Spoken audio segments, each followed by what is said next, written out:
दोस्तों आज के वीडियो में हम लोग बात करेंगे नियंत्रण एवं महालेखा परीक्षक, जिसे इंग्लिश में controller and auditor general of India कहते हैं और इसे शॉर्ट फॉर्म कैग होता है। दोस्तों आपने कैग का नाम बार बार सुना होगा और अगर आप कैग का नाम आपने नहीं सुना तो मान लीजिए कि आपने इसे ध्यान नहीं दिया होगा। और अब के बाद से कोई भी पेपर न्यूज अगर आप देखेंगे तो कैग का नाम सुनेंगे तो आपको याद आएगा कि कैग होता क्या चीज है।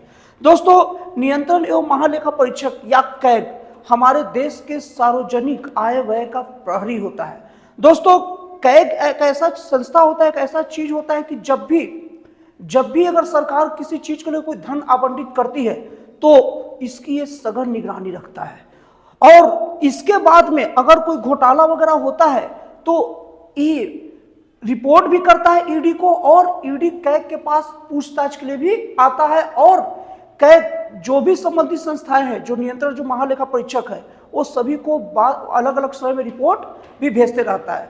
और दोस्तों कैग एक संवैधानिक संस्था है और दोस्तों कोई भी अगर संवैधानिक संस्था रहेगा तो जरूर संविधान के किसी न किसी अनुच्छेद में उसका उल्लेख होगा। तो दोस्तों कैग का उल्लेख आप अगर जानना है, क्योंकि संवैधानिक संस्था है, तो आप भारतीय संविधान उठाइए और वहां अनुच्छेद 148 से लेकर अनुच्छेद 151 तक चल जाइए, क्योंकि संविधान के अनुच्छेद 148 से 151 के बीच में कैग का पूरा वर्णन है। और संवैधानिक संस्था अगर कोई चीज हो गया तो उसको इधर से उधर करना या टस से मस करना मुश्किल हो जाता है। अब दोस्तों हम लोग इस बात पर चर्चा कर लेते हैं कि नियंत्रण एवं महालेखा परीक्षक की नियुक्ति कौन करता है, कैसे इसकी नियुक्ति होती है। दोस्तों नियंत्रण एवं महालेखा की परीक्षक की नियुक्ति राष्ट्रपति द्वारा की जाती है और दोस्तों इसके अगर वेतन की बात की जाए तो इसे 2.5 लाख पर महीना, मतलब 2,50,000 रुपये पर महीने दिया जाता है और इसका जो वेतन होता है भारत की संचयी निधि पर भारित होता है।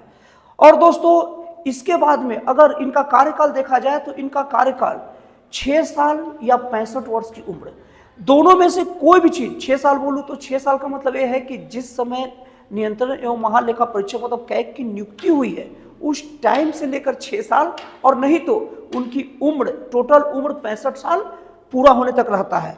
और इन दोनों में से जो पहले हो जाए उस वक्त कैग क्या हो जाते हैं, रिटायर हो जाते हैं। जैसे मान लीजिए कि कोई कैग का नियंत्रण एवं महालेखा परीक्षक का उम्र 62 साल है और उस वक्त उनकी नियुक्ति हुआ तो 3 साल बाद 65 साल के हो जाएंगे, मतलब 3 साल बाद ही रिटायर हो जाएंगे, जो मतलब 65 उम्र पहले हो गया। और अगर मान लीजिए नियंत्रण एवं महालेखा परीक्षक की उम्र 55 साल है और उसके बाद में 6 साल बाद मतलब 61 साल की उम्र में रिटायर हो जाएगा, मतलब 6 साल उनका कार्यकाल या उम्र 65 साल जो पहले हो वो उनके बाद पद छूट जाता है। और दोस्तों इसके बाद में अगर उनकी मृत्यु हो जाए तब वो वैसी पद खाली हो जाता है और नहीं तो वो खुद अपनी स्वेच्छा से त्यागपत्र दे दे। और दोस्तों इसमें एक नया शब्दावली आप लोग सीख लीजिए, नियंत्रक एवं महालेखा परीक्षक संवैधानिक संस्था है और राष्ट्रपति द्वारा नियुक्त होता है, उसे हटाना बहुत टेढ़ी खीर होती है।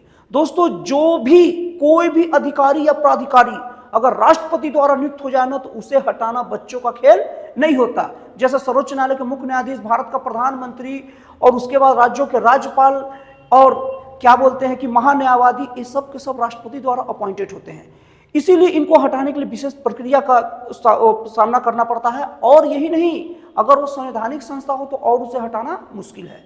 तो दोस्तों नियंत्रण एवं महालेखा परीक्षक एक संवैधानिक संस्था भी है और राष्ट्रपति द्वारा नियुक्त भी है, इसीलिए इसे हटाने के लिए संकल्प पत्र लाना पड़ता है जो पूरे संसद के सदस्यों का 1/3 सदस्यों की संख्या होती है।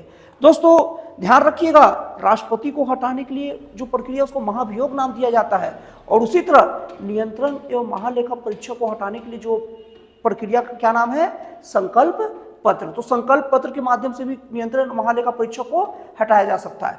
लेकिन दोस्तों हमारी देश की सबसे अच्छी बात यह है कि अभी तक इसकी जरूरत नहीं पड़ी है, कैग सामान्य तरीके से अपने पद को खाली कर देते हैं। दोस्तों आपको एक बात और बता दूं कि नियंत्रण एवं महालेखा परीक्षक एक बार अगर अपने पद से त्यागपत्र दे दे तो दोबारा वो कोई भी सरकारी संस्था में नहीं जा सकता, मतलब दोबारा कोई सरकारी नौकरी ग्रहण नहीं कर सकता। और दोस्तों आप लोग थोड़ा सा जान लेते हैं कि कैग काम किस तरीके से करता है। सबसे पहले जो भी कैग अपनी रिपोर्ट देता है वो प्रधानमंत्री को देता है और प्रधानमंत्री राष्ट्रपति को रिपोर्ट सौंपता है जो भी आय व्यय हुआ है सरकारी। अब राष्ट्रपति क्या करता है, उसे संसद में रखवाता है। अब संसद में रखवाने के बाद में अब लोक लेखा समिति उसकी जांच करती है और उसके बाद उसकी पुनः जांच करती है।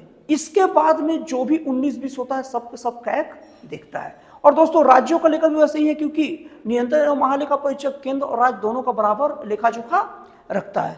राज्यों का भी वैसे ही है, कैग सबसे पहले अगर कुछ उसको 19-20 दिखे तो राज्यपाल को सबसे पहले मुख्यमंत्री को बताता है और मुख्यमंत्री अपनी रिपोर्ट राज्यपाल के समक्ष पेश करता है और राज्यपाल फिर से विधानसभा में वो रखवाता है रिपोर्ट और विधानसभा में फिर विधानसभा की प्राक्कलन समिति जो रहती है उसकी पुनः जांच करती है और उसके बाद पूरा हिसाब किताब बराबर होता है। अलग अलग संस्था देखती है कि अब कहां पर गड़बड़ हुआ है, कहां पर नहीं हुआ है। तो दोस्तों आपका नियंत्रण एवं महालेखा परीक्षक की जानकारी कैसी लगी मुझे कमेंट करके जरूर बताइएगा। तो दोस्तों फिर मिलता है अगले वीडियो में एक जन कल्याणकारी और एक राष्ट्रवादी प्रेरित नए विचारों के साथ।